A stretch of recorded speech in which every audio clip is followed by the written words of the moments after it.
matagal nang natin sinasabi to, na baka merong koneksyon si Attorney Harry Roque sa illegal pogos. Nagsalita ang PAGCOR.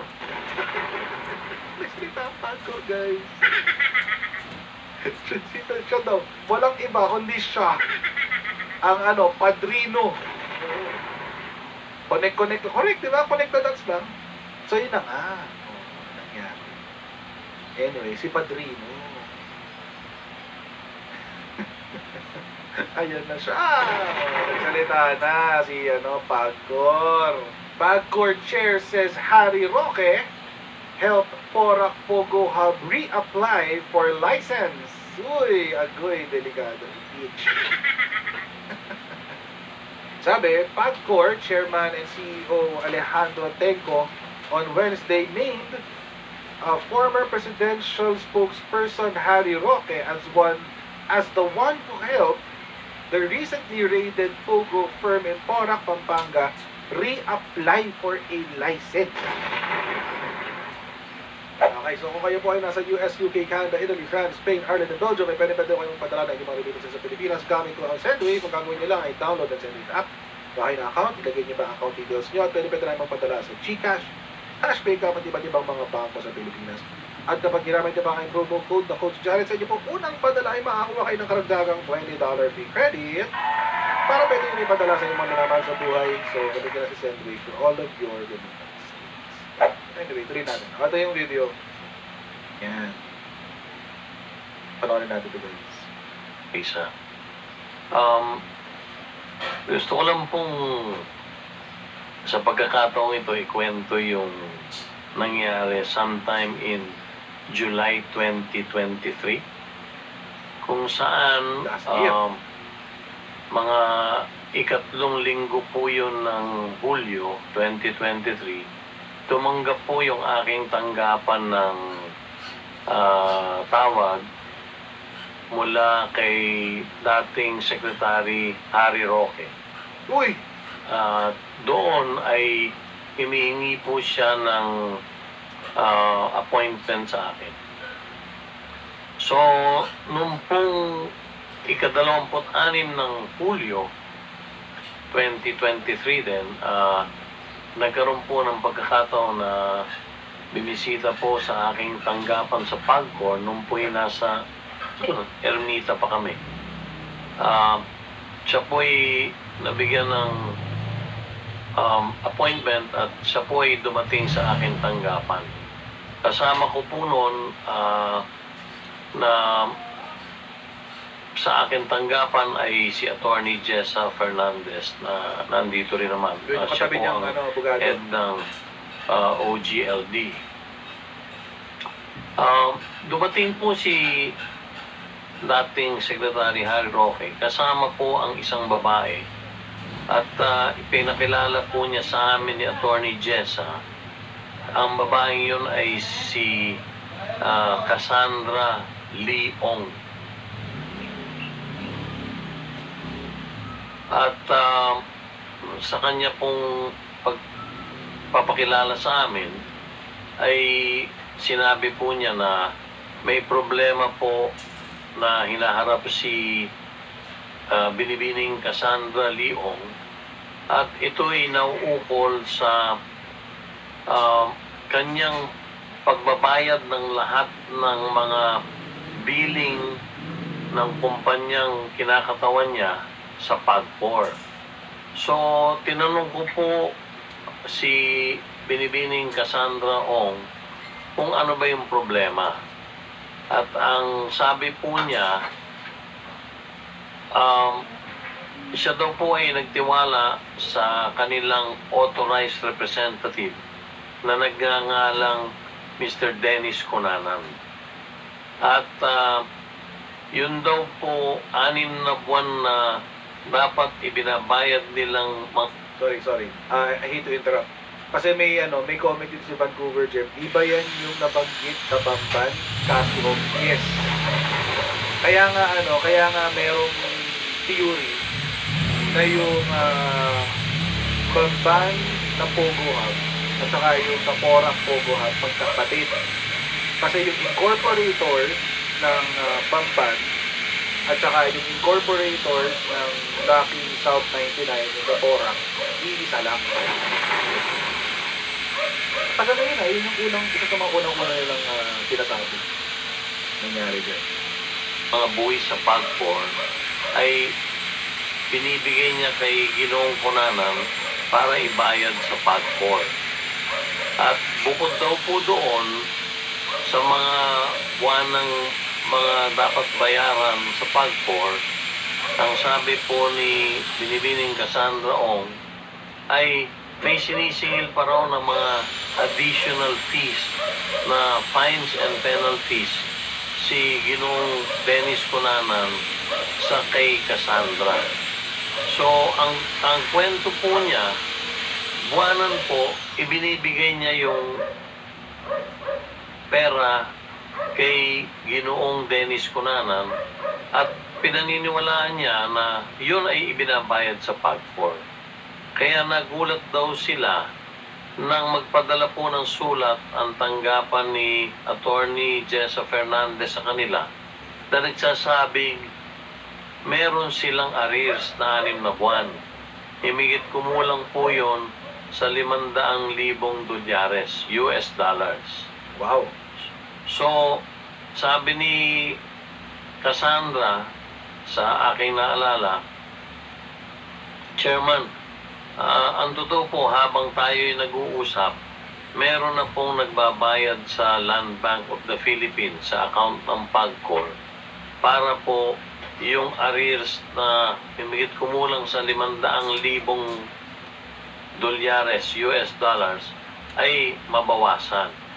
So sabi ko sa kanya, bakit ka nagtiwala kay Ginoong Dennis Cunanan at hindi ka na lang nagbabayad ng diretsyo sa Land Bank of the Philippines account ng PAGCOR? Ang sabi po niya ay si Ginoong Cunanan ay pinagtitiwalaan niya sapagkat siya ang nag-facilitate nung lisensya nung kumpanyang kinakatawan niya at ganoon din siya ang official na kinatawan ng kumpanyang yon na nakaregister sa PAG-4. So, sabi ko po sa kanya, ano po bang inyong pakay dito? Unay, nakikiusap sila na kung maaari mabigyan sila ng pagkakataong mabayaran yung arrears.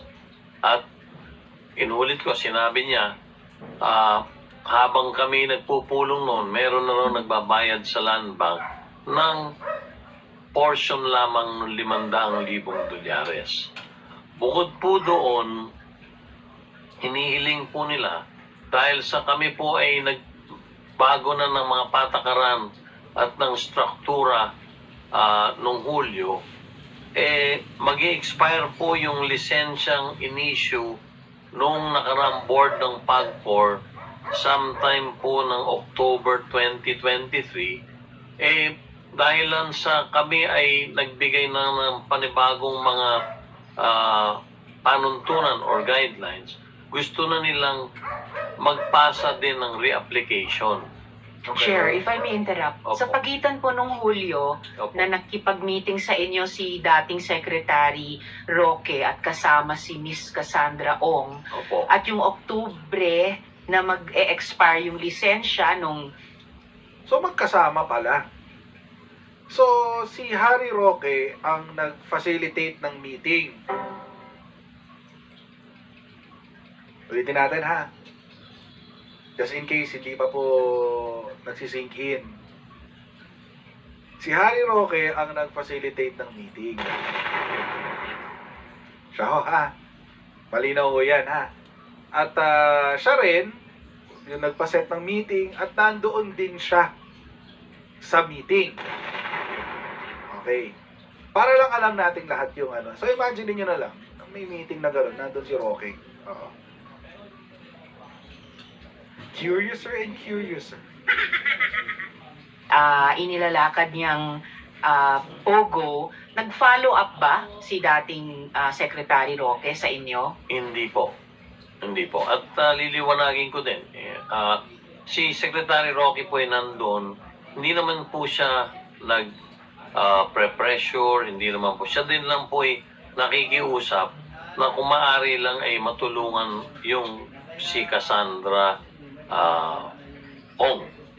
So, hindi pa po siya nagpa-follow up noon. Dahil po, Hindi pa po nagfa-follow hindi up pa po, noon. dahil noong Pero September po, nag-follow up yung pong, ang sabi ko po doon sa pulong, kung kayo ay magre-reapply ulit dito sa bagong patakaran at guidelines ng PAGCOR, mangyaring isumiti mo lahat ng mga dokumento na kailangan namin sa ngayon. Dahil sa iniba na namin ang struktura, hindi na basta-basta kayo makapag-a-apply pag hindi nyo susundin yung bago naming guidelines. Dahil So, ganun po yung sinabi nyo sa kanya pagkatapos nung July meeting, pero nandun kasama nyo nung July meeting si Attorney Jessa, hindi nag-follow up sa inyo si dating Sec Roque, pero nag-follow up po ba siya, halimbawa kay Attorney Jessa? So, ipagpapatuloy ko lang po, no? Sige po. Pagkatapos naman po, sabi ko, yun po ang aking sinabi sa kanila, may bagong patakaran na, maghihigpit na po kami dahil nga dito sa mga nakita nating mga naganap nung bandang Mayo nung panahon na yon at maraming mga lumalabas po ng mga hindi magagandang balita tungkol sa iba't ibang mga licensees ng PAGCOR. Nakapag-file po sila sometime in September na 2023. Babalikan ko lang po, noon ding hapon na yon, pina-check ko, tunay nga pong nagbayad si Cassandra or yung kinatawan niya sa Land Bank sa pamamagitan po ng kopya ng deposit slip ng himigit kumulang mga 203,000 US dollars. So, Dahing So ito pera. po sa pamamagitan. Grabe. Ganon-ganon lang, no? Baon-baon lang, 203,000 US dollars. Grabe siya. Check ba? Check daw ba? Kung masakalap dyan pag cash, no? check ko, tunay nga pong nagbayad si Cassandra or yung kinatawan niya sa Land Bank sa pamamagitan po ng kopya ng deposit slip ng himigit kumulang mga Hindi sinabi. 203,000 US dollars. So, So ito po sa pamamagitan ni Mr. Cunanan. hindi po. Hindi pa. Nung pong kausap ko, ulitin ko po, nung kausap ko po si dating Secretary Harry Roque, gayon din po In coins. 203,000 US dollars na coins. Ang pangit. Kaya nagbubuhat ng sako-sakong barya. Diyos ko. Anyway. Ay, by the way, hindi ka pala pwede magdeposito sa bangko nang hindi mo binibilang. Sa harapan ng teller. Sorry kung gano'n. Isa-isahin mo yan, no? Sa sako. Mamiso. po si Pilipining Cassandra at kami nga po ni Attorney Jessa ang kaharap. Sabi po niya, habang nakikipag-usap po sila sa akin, meron na pong kinatawan na nagbabayad sa Land Bank. So para po ma-validate yung inulat, yung sinabi niya sa amin na yon, ang utos ko po kay Attorney Jesse, pakisubaybayan mo nga kung tunay na sila'y nagbayad nung araw na yon. Wala po siyang binanggit kung magkano. Ang sabi lang po niya, sila po ay kasalukuyang may kinatawan na silang nagbabayad doon sa Land Bank. Excuse me, Chair. Yes. Opo, Sen. Nancy. But yung dineposito nila, kulang pa din po yun. Opo. So, less than nung half, hapon nga po, sabi ko 500,000. kay Attorney Jessa, pag alis na po nila, pakisubaybayan natin kung totoo yung sinasabing magdideposito sila. So, nung hapon din yun po, nakatanggap na kami ng bank deposit slip sa account po ng PAGCOR at ito po ay nagkakahalagang 203,000. In short, Senator Diday, hindi po yung kabuuang amount na 500,000 ang may bayad. Kasi sabi din po, baka din daw pwedeng payment over time yung arrears dahil nga naloko sila ni Ginoong Dennis Cunanan.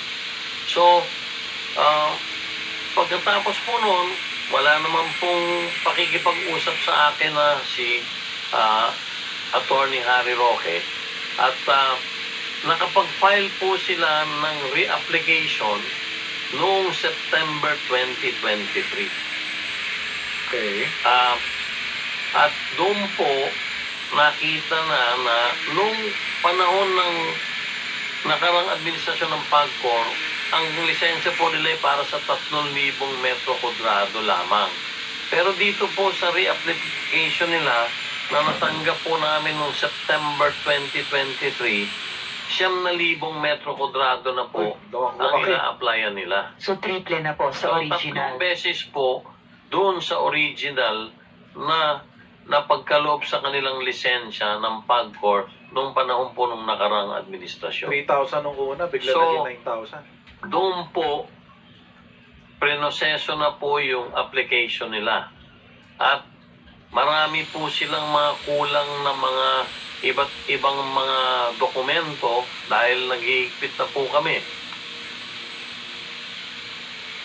After doon po, diretso na po tumatawag si Attorney Roque or nakikipag-ugnayan kay Attorney Jessa Fernandez. Ilang Oh, so nakikipag-usap.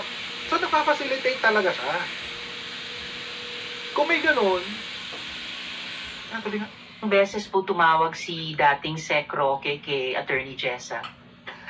Pwede po bang si Yes, Attorney Fernandez po ang aking pasagutin dahil siya, sa kanya po diretsong nagpa-follow up si Attorney Roque. Sige po, Attorney. Madam Chair. Before Attorney Jessa, So, Sir Nancy. To reiterate, Opo. after ho nung meeting na yon, never nyo na ho nakausap. Hindi po, wala na po. At ulitin ko din po, hindi po naman niya ako pressure. Kumbaga, bilang abogado siguro, bilang kliyente niya, nagpa-facilitate lang at nakikiusap po siya. So parang sinamahan niya lang po yun. Sinamahan po niya. Maliwanag po yun dahil doon ko po nakilala si Binibining Cassandra. Doon nga pala, tinanong ko rin, if I may just, Ma'am, bakit po si Dennis Cunanan ang inyong representative kung kayo naman ang talagang nagpapatakbo niyan? Noon daw pong panahon na nag-a-apply sila ng lisensya, siya daw po ay inadvisean ng kanyang abogado at ng PAGCOR na baka masyado siyang bata na maging authorized representative sapagkat nung panahon po na yon, noong 2020, kung di ako nagkakamali, ang banggit po niya sa akin, siya ay 19 na taong gulang lamang. Wait.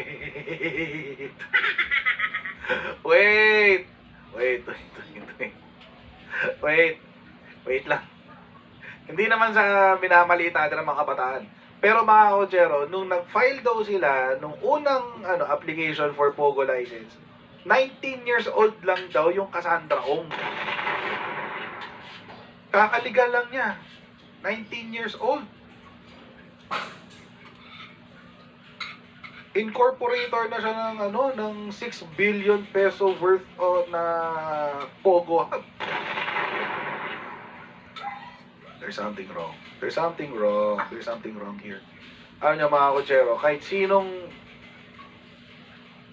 sinong matinong negosyante, hindi pagkakatiwala ang negosyo niya sa isang 19-year-old. Kahit sa Chinese na negosyante pa yan. Well, definitely, this person is a front, Lian. Front talaga siya. Itong Cassandra. Teenager. Opo. Sino pong abogado niya na nag-advise? Wala pong Mga Kojero, hindi ka pa nga pwede magpakasal without parents' consent eh. Ng 18, 19, 20. sinabi sila eh. Kaya sabi niya, ang pinili po namin ay si Mr. Dennis Cunanan na lang maging authorized representative ng kumpanya dahil siya naman ang nagpa-facilitate ng lisensya namin sa PAGCOR. Yun po ang ano niya. So, kung pahintulutan niyo po, sa akin po, sa tanong ni Senator Binay, hindi na po nakipag-ugnayan si Attorney Harry Roque. Si Attorney Jessa po na siyang head ng licensing, siya po ang nakakausap or nakaka-text, nakakapag-ugnayan kay Attorney Roque. So with your permission po, Yes, salamat, Chair. So, Attorney Jessa, ilang beses kayo tinawagan ni dating Secretary Roque or ilang beses po siya kumausap pa sa inyo pagkatapos ng pulong noong July 2023? Ma'am, sa pagkakatrace ko po, 5 times po siya tumawag. Labi. Nagtatanong lang naman po siya kung ano po yung mga lacking documents na kailangan pang i-comply. Then, sinendan ko po siya ng listahan kung ano pa po yung kailangan lang i-comply at nag-reply po siya doon ng salamat. And then, isang beses din po, message po siya na ini-inform lang po ako na nag-retain po sila ng lawyer for the AMLAC filing at it will be filed in 3 weeks latest. Thanks and FYI. Then, 2 beses po na tawag niya, hindi ko po nasagot dahil po meron po akong meeting. And then, 1 beses po ay nagpa-follow up po ulit siya kung ano po yung status ng application nila ng Lucky South. Yun lang. So, lahat-lahat. Alam niyo mga kotsero, yung ginawa na yun ni Attorney Harry Roque, ano yun? Yun ang usual na ginagawa ng mga abogado for corporation. Seriously. Yun yung pinafacilitate nila yung pagkukuha ng mga documents, permits, documents, etc. etc. Kasama yun sa trabaho ng isang abogado employed by a corporation. Kasi kung hindi otherwise mga kotsero, kung hindi siya empleyado ng corporation, naglalabi siya. Naglalabi. Ibig sabihin, tinatry niyang impluwensyahan para kulit ba? Although sinasabi naman na hindi fino-force hindi siya importante kasi yun yung act of forcing the government to act on the papers or whatever. Wala naman doon ganon. Pero parang yung kulit lang ba? Sinisiko-siko mo lang paminsan-minsan, uy, galaw-galaw ng konti. O, kamusta na ba? May kailangan ka pa ba? Etc. etc. Ganon. Ganon lang kasimple yun. So, tuloy natin.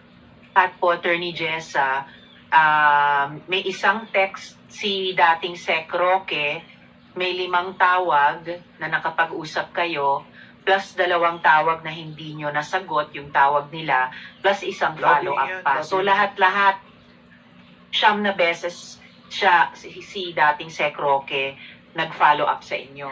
6 lang po, ma'am. Bali, 3 nasagot, 2 hindi po nasagot. And then, nung May 14, 2024 po, in-inform ko po siya ng decision po namin na i-deny yung application ng Lucky South because nakakita na po talaga kami ng reason para po hindi na po talaga sila bigyan ng lisensya at that time. Salamat po. So, 6 in total yung pag-follow up niya.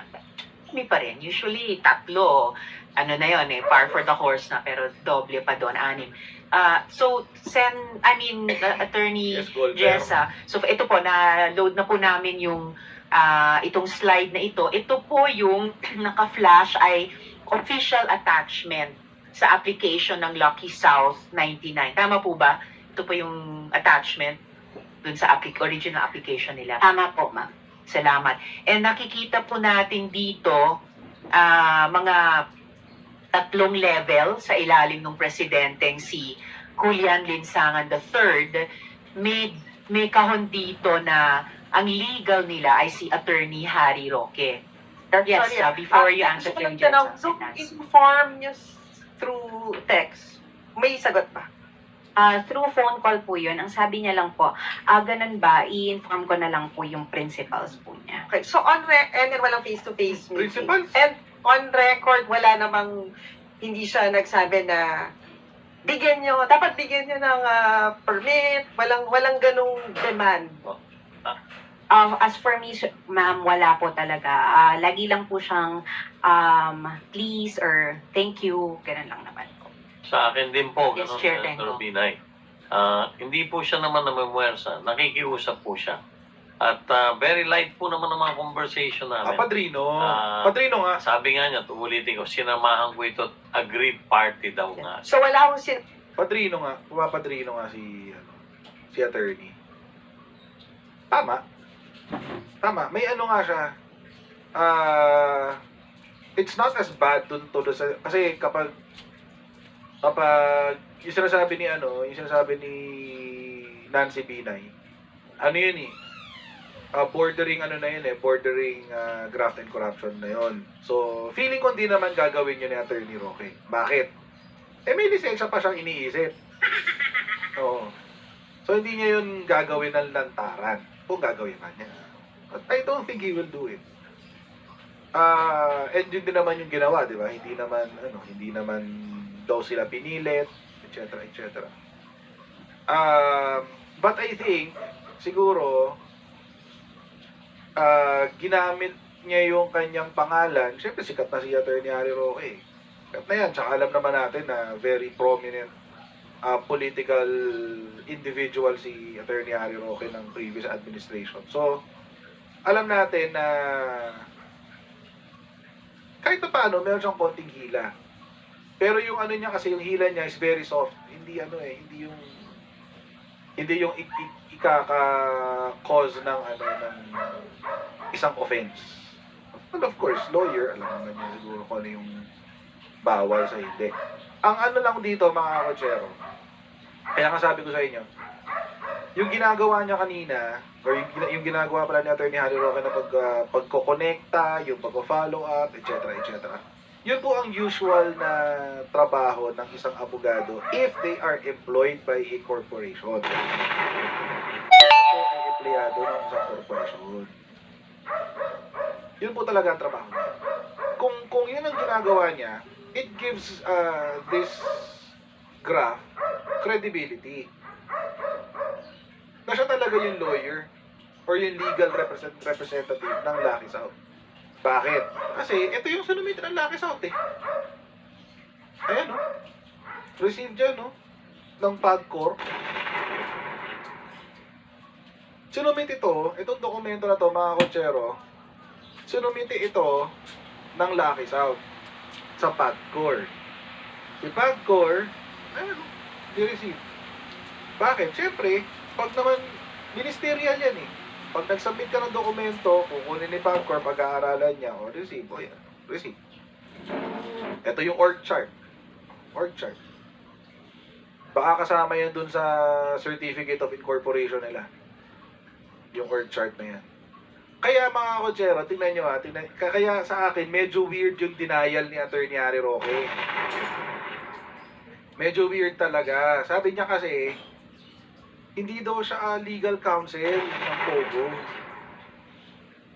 Panoorin natin yung video no kay Attorney Harry Roque. Hindi ko na ilagay dito eh. Magandang araw po sa inyong lahat ha. Lilinawin ko lang po yung sa tingin ko ay mga maling balita na nababasa natin ngayon sa internet. Unang-una po sa pagdinig ng Senado kanina tungkol dito sa Pogo sa Fora, wala pong sinabi si Chairman Tenko na ako daw ay naglabi para sa isang illegal na Pogo. Ang sinabi po niya, ako po ay nakipagpulong sa kanya noong July para po humingi ng rescheduling of payment doon sa mga dapat bayaran ng Lucky Star 99 sa PAGCOR. Hindi lang Ilan ay dahil itong si Miss Cassie Ong na sinamahan ko, nakakilala ko pong empleyado ng Whirlwind Corporation, isang service provider at yung nagpapaupa sa Lucky South 99, ay nabiktima ang Lucky South ng estafa.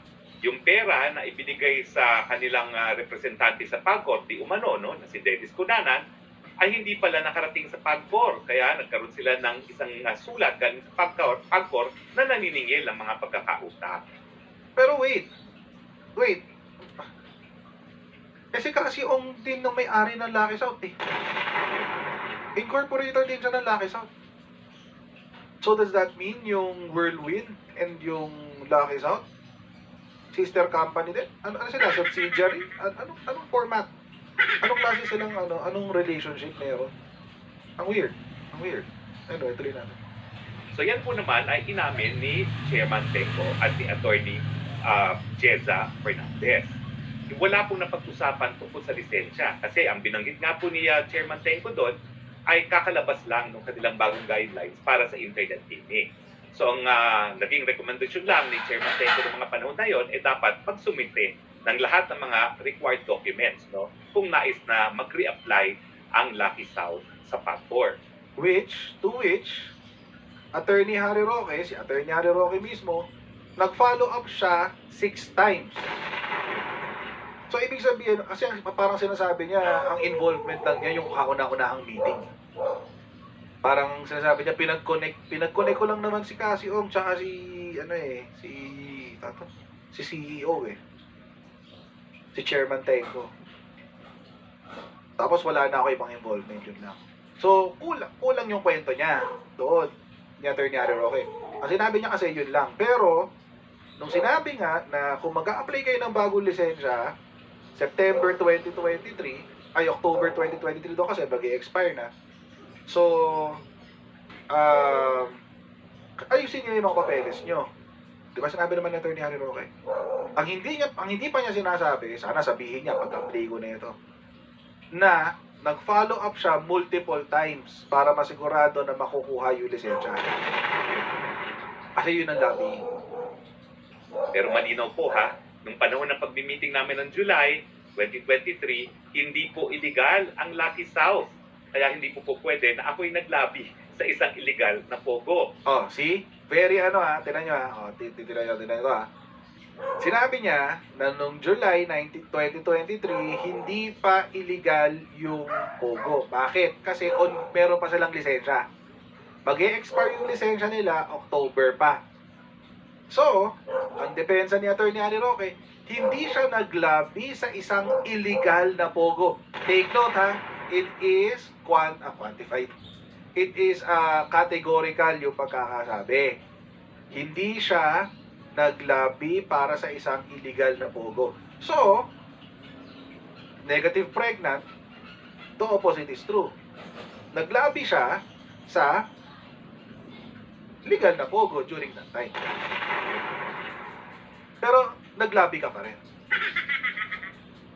Hindi pa nga lang siya illegal during that time. Kasi, buhay pa yung lisensya. Valid pa yung lisensya. Tuloy natin. Pangalawa, pinabubulaan ko po o pinasisinungalingan ko yung naging konklusyon ni Senator Ontiveros na ako daw ay legal counsel ng Lucky South dahil sa isang organizational chart na isinumitin sa PAG-4, ako'y nakasulat doon bilang isang legal counsel. Okay? Ma'am, para naman po maging ebidensya ang organizational chart na yan sa aking pagiging legal counsel sa Lucky Star, dapat nyo naman pakita na number 1, na ako'y may kinalaman doon sa pagsumite ng organizational chart na yan. O di naman kaya, ako'y pumayag na ilagay ang pangalan ko dyan. Gaya ng sinabi ko po sa media, hindi ko po alam kung bakit nandiyan ang pangalan ko.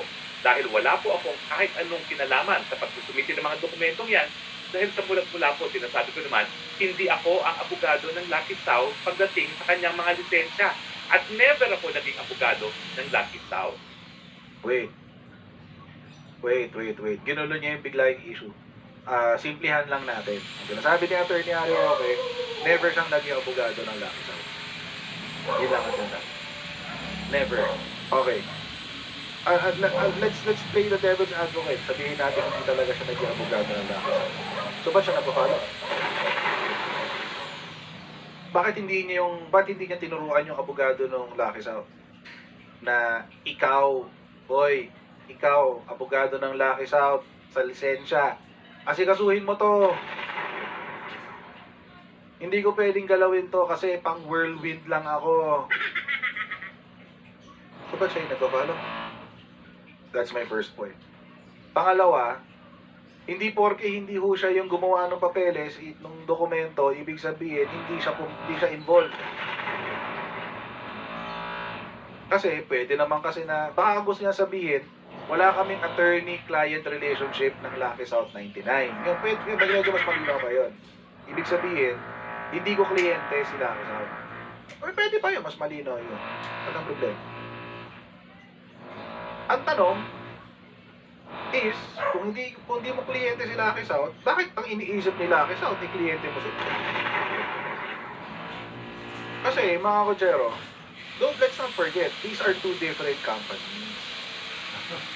Two different companies, mga kotsero. Si Whirlwind, na sinasabi niya, na yung kliyente daw niya, si Whirlwind. Tapos si Lucky South, umuupa lang daw kay Whirlwind ng lupa. Ang weird kasi doon, mga kotsero, kasi kung ang kliyente niya, si Cassandra Ong, ng Whirlwind, si Cassandra Ong, incorporator din doon sa Lucky South. So, wait, iisa lang sila ng incorporators? Bawal yun ah. O pwede lang yun kapag yung isa will become a subsidiary.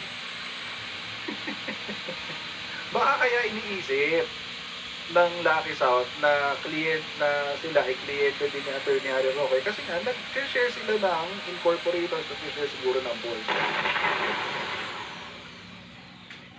Ang kliyente yata ni Harry Roque yung Cassandra Ong, siya yung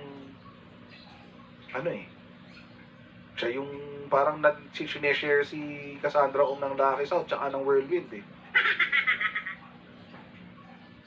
Labo, di ba? Hirap ilusot na to, attorney. So ma'am, no? So kahit naman sino po pwedeng maglagay, for instance, Senator. No.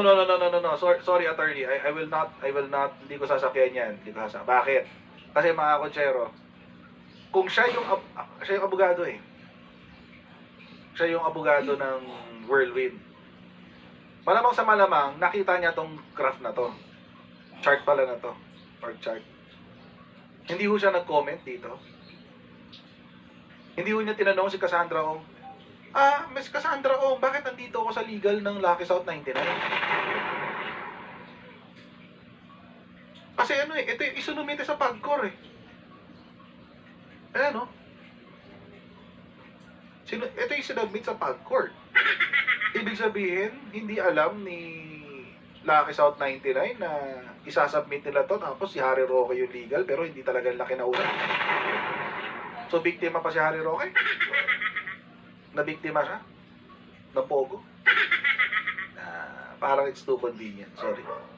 Ontiveros, legislative liaison. Pero kung hindi nyo naman po alam yan, syempre, pasisinungalingan nyo rin po, no? Ganyan po nangyari sa akin. Wala pong humingi ng permiso sa akin para ilagay ang pangalan ko at wala po talagang pumasok sa akin bilang isang kliyente na nangangalang Lucky South 99. Pangatlo po, no? Pero merong Whirlwind na parang pareho din ang tao sa Lucky South 99. Ang sabi ng mga taga-PAGCOR, ang pagkakilala raw nila kay Cassie Ong na sinama ko sa kanila na siya ay representante ng Lucky South. Ang totoo po niyan, sinamahan ko siya dahil mga 1 taon ko na bago kami nakipag-meeting sa PAGCOR na liniligawan itong Whirlwind Corporation na mamuhunan dun sa 2 proyekto ng enerhiya na aking isinusulong. Isa pong LNG project sa Bataan at isang solar project sa Cebu. Napakadami na po namin pagpupulong sa panig ng Whirlwind at ang pinag-uusapan po namin ay una-una yung feasibility ng parehong project, pangalawa yung mga detalye ng IPIRA law at saka pangatlo yung pagkuha ng power supply agreement at saka yung pagbili ng renewable energy sa panig ng WESIP. Nakipagpulong na rin po kami sa mga dayuhang mga EPC, yung mga contractors na gagawa po ng kapareho ng LNG plant at saka ng solar plant. So, ang pagkakakilala ko po talaga sila ay namumuhunan. At nung bandang Hulyo nga, ay sinabi nila na may problema yung umuupa sa kanila. Doon ko lang po nalaman na meron din silang paupahan na pogo. So anyway, ako naman po wala akong problema dyan dahil nung ako'y tagapagsalita, alam ko naman po kung ano ang negosyo ng mga tinatawag na service provider. Dahil nung kami po ay nagkaroon ng desisyon na buksan ng mga pogo sa panahon ng quarantine, ang mga nakapag-ugnayan ko ay mga service providers. Sila talagang gumagawa ng lahat para dun sa mga operators ng pogo. So pagkakaintindi ko po talaga, si Miss Cassie Ong ay doon sa Whirlwind na service provider. Okay. Kino-complicate niya para wala masyadong makaintindi. Ang gusto niyang palabasin, hiwalay yung identity ng Whirlwind at saka ng Lucky South 99. Dalawang magkahiwalay na korporasyon. Ganun ang gusto niyang ipakita. Para mailayo niya yung sarili niya kay Lucky South 99. So, ibig sabihin, si Whirlwind is a separate corporation. Si Whirlwind, hiwalay. Si Lucky South 99. Okay. Ngayon, madali na naman, patunayan niyan, Torny. Alam mo naman. Labas niyo na lang yung, SEC registration. Or SEC certificate. Para patunayan na magkahiwalay sila na, na korporasyon. And even then, mga kotsero, hindi lang yun. Kailangan magkahiwalay din ng board of directors. Para magkaroon ng separate, magkaroon ng dalawang separate na corporation. Ganun yung general rule. But of course, there are others like subsidiaries, etc. na minsan nagkakaroon ng shared board members. Pero simplihan na lang natin, huwag na natin i-complicate. Di ba? Kasi dinadaan niya sa service provider, pwede lang naman yung sinabi na si Whirlwind is a separate company, ito yung secretary sa secretary certificate. Yung SEC certificate. It's not included in Lucky South 99. Ito yung SEC certificate ng Whirlwind. Kasi basta parang nilito niya lalo eh. So parang ang lumalabas, si Lucky South 99, kailangan si Whirlwind dahil si Whirlwind ang nagpoproseso ng lahat ng kailangan ni Lucky South 99. Parang ganun. So ano si Lucky South 99? Ano si Whirlwind? We don't know. Pero base sa kwento kanina ng Pagcor, mukhang si Whirlwind at saka si Lucky South 99, they're one and the same. Now, napakadali ko pong sabihin na, oo, kliyente ko ang Lucky South at ako yung ginagawa ko ay hanap buhay lang. Pero sa totoo lang po, bago kasi magkaroon ng attorney-client relationship, at ito po yung tinatawag na the highest fiduciary relationship, yung pinakamataas na pagkakatiwala. Sa totoo lang po, walang kahit anong komunikasyon na sinabi ang isang kliyente sa abogado na kahit sino ay po pwedeng magsabi, Sinabi? walang pagpayag ang kliyente. Ganyan po kasagrado ang relasyon ng attorney-client relationship. So kung talagang totoong abogado po si Lucky South, bakit hindi ko aaminin? Pero ang totoo nga po, because it is a highly fiduciary relationship, hindi ko po pwedeng aminin ang wala naman pong relasyon sa panig namin at ng Lucky South. So sana po, Ano?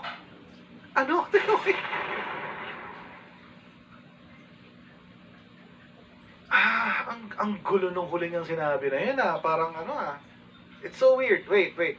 Yung huli niyang sinabi is parang ganito. It's the attorney-client relationship daw is the highest fiduciary relationship. Totoo naman yan. Dapat yung mataas ang pagtitiwala mo bilang kliyente sa abogado mo. Lawyer talk yan lawyer talk. So, totoo na. Dapat ganun talaga. Magsinungaling ka na sa lahat, wag sa abogado mo. Kasi yung abogado mo, gagawin niyang lahat para ipanalo ka.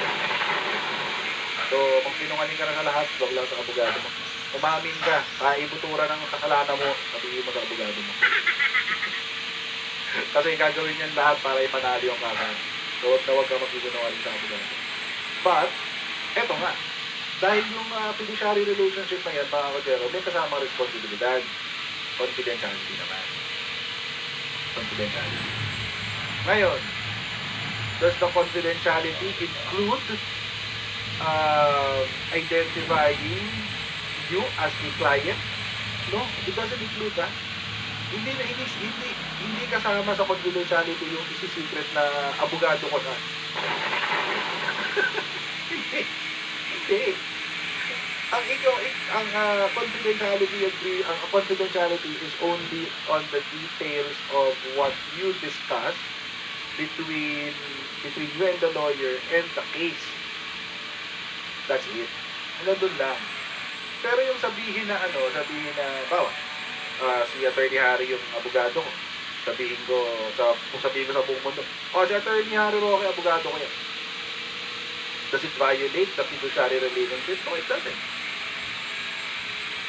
O, halimbawa, tapos si Attorney Harry Roque, sabihin niya, si Coach Jared, kliyente ko yan. Does it violate yung fiduciary relationship? No, it doesn't. It doesn't. Kaya ang weird nung huli niyang sinabi. Ang sabi niya, bakit bakit ako aamin kung kliyente ko sila, pero wala rin naman akong aaminin kahit paaminin niyo ako kung kliyente ko sila o hindi. Parang ganun eh. Ulit nga. Ulit nga. Medyo weird eh. Ito, ang relasyon ng attorney-client relationship. So kung talagang totoong abogado po si Lucky South, bakit hindi ko aaminin? Pero ang totoo nga po, because it is a highly fiduciary relationship, hindi ko po pwedeng aminin ang wala naman pong relasyon sa Hindi raw niya pwedeng aminin ang bagay na wala namang relasyon, ha? Sabihin mo lang, hindi ko sila kliyente. Di ba? Hindi ko naiintindihan. Hindi. Sorry.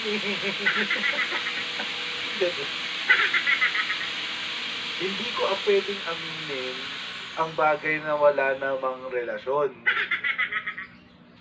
O di kung wala kayong attorney-client relationship, o di walang privilege, di ba? So, walang privilege information kasi wala kayong attorney-client relationship. So, anytime, pwede mong sabihin yung mga bagay na alam mo tungkol dun sa kumpanya kasi wala nga kayong attorney-client relationship. Hirap magpaliwanag, no, Torny? Sana di ka muna kasi dapat nag-react. Dapat po, attorney, sinulat mo muna kung ano yung sasabihin mo. namin at ang Lucky South. So sana po ito'y nagbigay dinaw po ha. Una-una, hindi po ako naglabi sa illegal na pogo. Dahil yung mga panahon ng pinunta ko po, hindi naman po lisensya ang dinalakad ko, rescheduling of payment, sa panig po ng isang kumpanya na sinuservisuhan ng kilala kong kumpanya ng Worldbit na legal ng mga panahon na yun. Legal po sila ng July. Pangalawa po, ako po, sinasabi ko po bilang isang ahente ng hukuman, naniminsan po, hindi ko naging kliyente nga itong Lucky South, at kung naging kliyente ko po yan, bakit ko itatanggi? Wala naman pong responsibilidad ng isang abogado kung wala naman pong maling ginawa ang isang abogado kung hindi ang trabaho lang niya bilang isang abogado. Sana po ito ay nagbigay ng linaw at sana po malinaw na po, attorney. Malinaw po na nagdahilan ka lang. Ay, naka.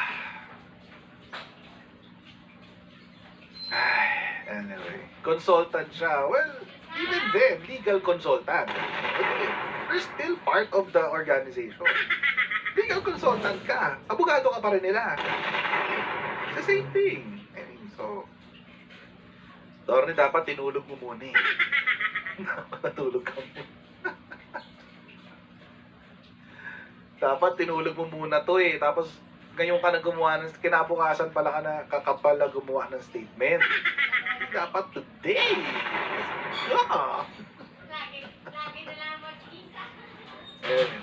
Pero mga Kojera, meron pa palang isang lumabas doon sa hearing. It seems mga Kojero, itong Pogo, mukhang kokonekta dito kay Kuya.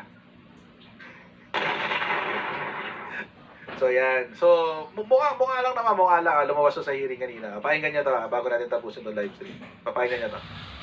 Chair, if I may, Opo. papalikan po natin iyan mamaya kaunti. Importante yung kung paano nyo hinandle yung 298 na license mula pa nung nakaraang administrasyon. Pero sabi nyo nga, akala nyo yung shaving lang ng revenues ang problema. Tama po kayo, may ibang problema po talaga. Yan yung gusto kong sundan muna ngayon based on our earlier questioning. Kaya ako po itinatanong kanina yung Brick Hearts Technologies Inc. na dating service provider pero lumipat na lang sa ibang location. Kasi we dug deeper into Brick Hearts and we looked at its incorporators. Sa 7 incorporators, 4 ay mula sa Davao, pero ang talagang interest ko dito ay si itong taong Gerald T. Cruz. Lumitaw na po ba siya sa investigasyon ng si Gerald Cruz? Attorney Jessa? Hindi pa po. Hindi pa. Alright. So, i-share ko yung aming natutunan so far kay Mr. Cruz at yung mga kasosyo niya. Tingnan niyo po itong ipa-flash ko ngayon saan connected si Mr. Cruz. He is also connected to Pharmaly, biological. Kasama si ito na, oh my God kami, kasama si Huang Zuyen, na sangkot sa isang malaking money laundering case sa Taiwan, at kasama si Alan Lim. Para sa hindi po nakakaalala, si Alan Lim ay si Lin Wei Song. Konektado sa usapin din na link din sa pag-aangkat ng shabu sa bansa. Have these connections been noted by PAGCOR between Mr. Cruz and Mr. Huang and Mr. Lim? At lumitaw na po ba yung koneksyon, na-note nyo na po ba yung koneksyon ni Mr. Cruz sa Pharmaly Biological? One of these days po, may nanghingi po sa amin ng information about Mr. Gerald Cruz, and we noted po na involved nga daw po itong personality na ito sa Pharmaly issue, and naka-note na po sa amin yung kanyang pangalan. At salamat talaga kay dating Senador Dick Gordon, because this is material retrieved from the Blue Ribbon investigation ng Senado in a previous Congress. Sino po yung humingi ng impormasyon sa PAGCOR tungkol dito kay Mr. Cruz? I think, ma'am, it's also this committee po. Alright, thank you very much. But wait, there's more. Mr. Cruz is also involved in Fullwind Corporation. Kung pamilyar ang pangalan sa pandinig ninyo, ito'y dahil ang presidente nitong Fullwind ay si Michael Yang. In fact, ang Seanway Technologies Inc. na sinasabing pagmamay-ari ni Mr. Yang ay pangalan ng email address ng Brick Hearts. So, sounds familiar? Earlier sa Bamban investigation natin, may magkakaparehong email addresses. Dito rin.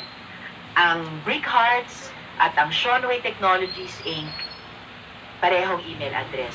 So, malinaw pa sa sikat ng araw, through Gerald Cruz, who is the link between the Pogo in Bamban ni Alice Guo and Michael Yang, and through the email address, Brickhearts at Seanway, yes, Michael Yang may be involved in these criminal operations na iniimbestiga natin sa Pogo. Hindi po ba si Michael Yang ay malapit din na kaibigan nitong si